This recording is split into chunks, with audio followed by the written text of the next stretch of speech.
Hello, today we show how to use custom switch icon using WP Dark Mode.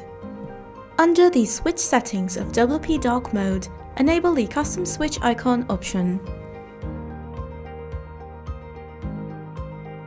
Now choose a file for the light mode icon.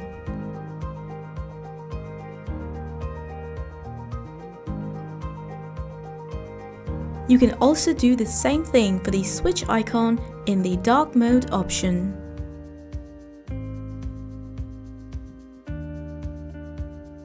Hit save to finish.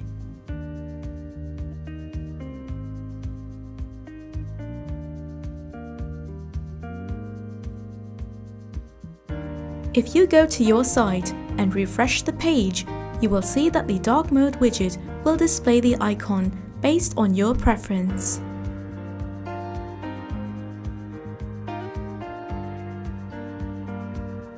And that's it. If you like this feature, download WP Dark Mode now and start using for free, or contact us at support@wppool.dev.